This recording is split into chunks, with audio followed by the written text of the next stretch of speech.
A woman goes to a spa. She accidentally steals their slippers by coming home in them, so she puts them in the wardrobe. Can you guess what happens next? It's not what you might think, and I'll share later how that turned out. You're bound to receive a few presents in life that you don't love, so what is worse? To regift them, or to keep them even if they gather dust. What are the pros and cons of regifting presents? Are there things you definitely should never regift? And what else can we do with our unwanted things? Bear, why does your voice sound different? No, it doesn't. Yes, it does. Oh, you mean in this episode? I cloned my voice.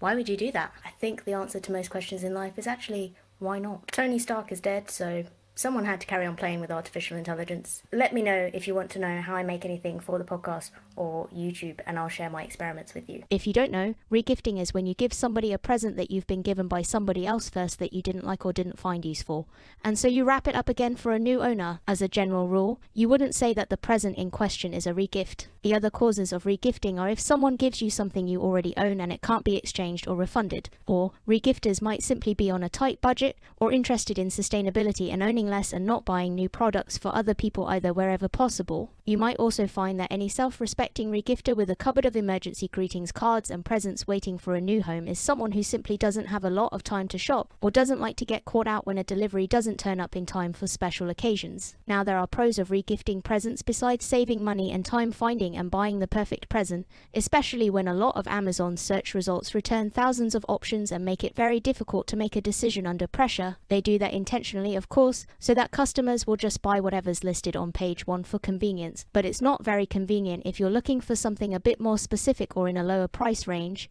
or you just want to shop safely and confidently. Some other pros include helping to declutter your unwanted things and being able to give the recipient something they will really like and appreciate more than you did. Of course, there is the possibility that you get it wrong and that your present just ends up in their substitute cupboard that they go to when they need something to regift. It does rather raise the question of whether we should buy less for each other. The other pro though, when everyone works out happy, is that it's more environmentally friendly to reuse what's already in existence. The cons of regifting really revolve around whether you think this is a deceitful practice or not. Some people are offended by the idea that someone would regift rather than dip into their pocket, but personally I have two thoughts about that. One is that someone spending money on me is the last way I want them to show that they care, because there are plenty of people who think money is an equivalent to giving someone time or attention. I just don't think how much money someone demonstrates they have is the most important thing about a person. Secondly, I never want to dictate to someone else what they should spend in life, whether it's on a present or for anything else. I don't pay their bills, I don't make their life choices and decide their spending priorities, so why should I have any entitlement whatsoever to whether I get a gift in the first place,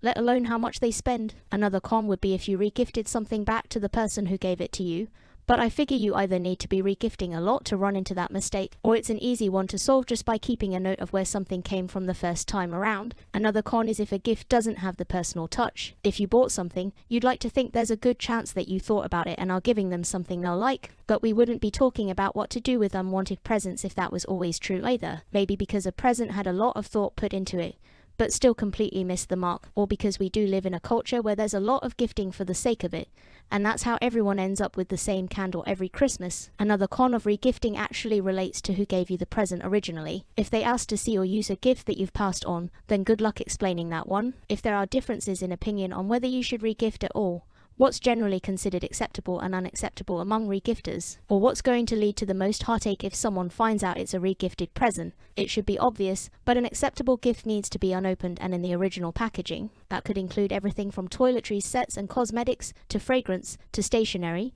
to any kind of homeware like cushions, hampers, photo frames, those dreaded candles. It could be accessories like bags, purses, wallets, or jewelry. It could be clothing, assuming the size fits. Unacceptable gifts that are likely to land you on an AITA thread would include regifting unique or sentimental items such as a souvenir from somebody's holiday, anything personalized which makes the gift specific for you such as a name or age on it. By the same token, it would be a big no-no to regift something that has a personalized message from someone else, such as if someone's written a message in the front of a book for you. Don't do a Chris Hemsworth and give Jessica Chastain the candle she gave you, especially when it still has Jessica's message attached. You can also include out of season items as a no-no. While it can be useful to stock up on presents in the January sales, giving away something in Christmas packaging that has winter motifs on like reindeer or snowflakes is going to look very odd if someone's birthday is in August. While I mentioned the word odd, I'm autistic and not so odd that I am oblivious that most of society thinks autistic people are odd and tactless and rude by default because we have a stronger grasp on reality than you're ready to live in. So if I'm telling you these things are odd and don't do them, you probably don't want to do them because they're far on the scale of this is a social faux pas. What can you do instead of regifting presents therefore? Donate it to charity. You can also donate toiletries,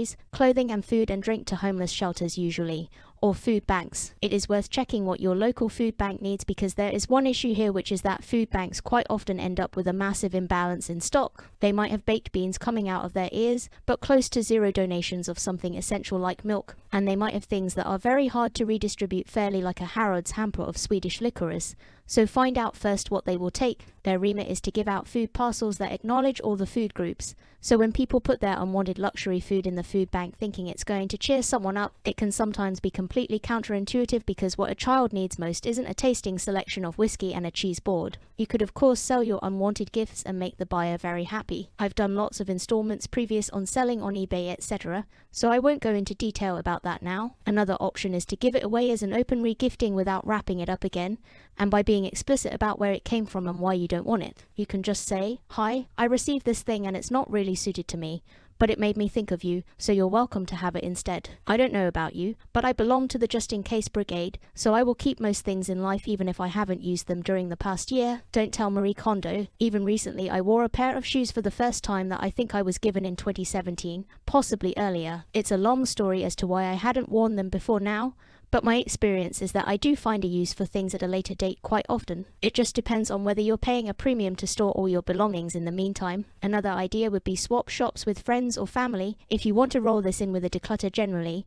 and being mindful of who's there and what you offer up to declutter. Of course, if it's mainly food and drink you're trying to get rid of, then you could also host something sooner rather than later and open the thing there and hope that other people eat or drink it instead. Or you could arrange a potluck where everyone's meant to chip in food and drink, and that way you can take it to someone's house as a contribution and it doesn't matter too much what the provenance is. So do you think it's bad to regift presents? Are you the kind of guy I heard about on the radio today who wraps up that pair of slippers in the wardrobe that your partner accidentally brought home from the spa? Would you pass that off as a new present? That's not even regifting. That's like taking down the curtains at home and wrapping them up and hoping no one notices where you got them. Why be that guy when you could be a skilled regifter instead?